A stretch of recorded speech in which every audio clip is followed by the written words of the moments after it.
ગાંગડી ગામની ઘટના। પહેલા લૂંટ કરી બાદમાં હત્યાને અંજામ। આ ઘટના ગઈકાલે સામે આવી છે।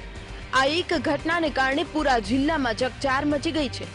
તમારી ટીવી સ્ક્રીન પર જોવા મળતા આ દ્રશ્યોને ધ્યાનથી નિહાળો।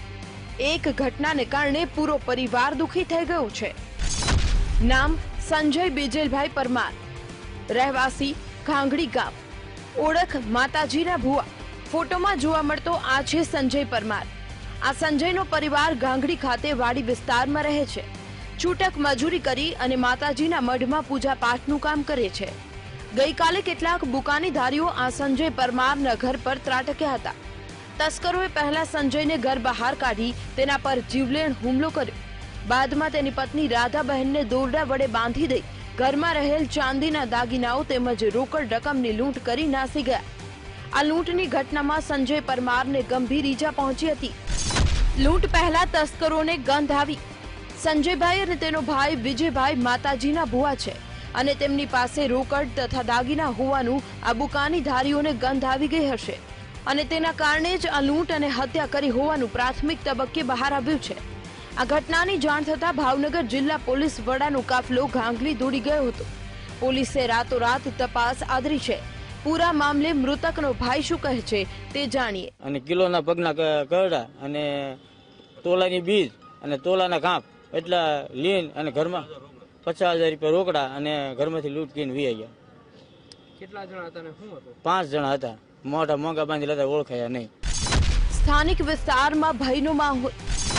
આરોપીની શોધખોળ ચાલુ। ગત મોડી રાત્રિના સમયે વાડી વિસ્તાર અને નિર્લજ વિસ્તાર તરીકે ઓળખાતા ગાંગડી ગામમાં બુકાનીધારીઓને મોઢે રૂમાલો બાંધી લૂંટ ચલાવી હત્યા કરી નાસી ગયા હતા।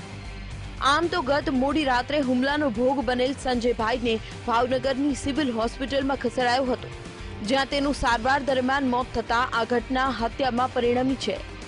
નાના એવા ગામમાં આવી મોટી ઘટનાને લીધે લોકો ભયભીત બન્યા છે।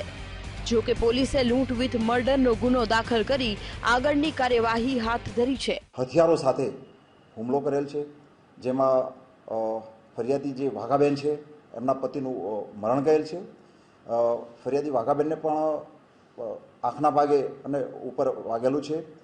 એ સાથે લૂંટનો 85,000ના સોના ચાંદીના જે દાગીના હતા એ લઈ ગયો છે એ ફરિયાદમાં ઉલ્લેખ છે, જેને પોલીસે કાયદેસર ગુનો નોંધી અને આગળની તપાસ હાથ ધરેલ છે। પૂરી ઘટનામાં કોઈ જાણભેદુનો હાથ છે। હાલ પોલીસ પૂરા મામલે કશું કહેવા માંગતી નથી, પરંતુ કોઈ જાણકાર માણસે આ ઘટનાને અંજામ આપ્યો છે।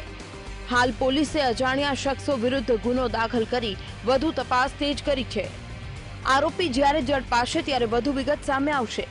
હાલ તો આ ઘટનાને કારણે ગોહિલવાડની ધરતીને ક્રાઇમનું ગ્રહણ લાગ્યું છે। નીતિન સોની, વીટીવી ન્યૂઝ, ભાવનગર।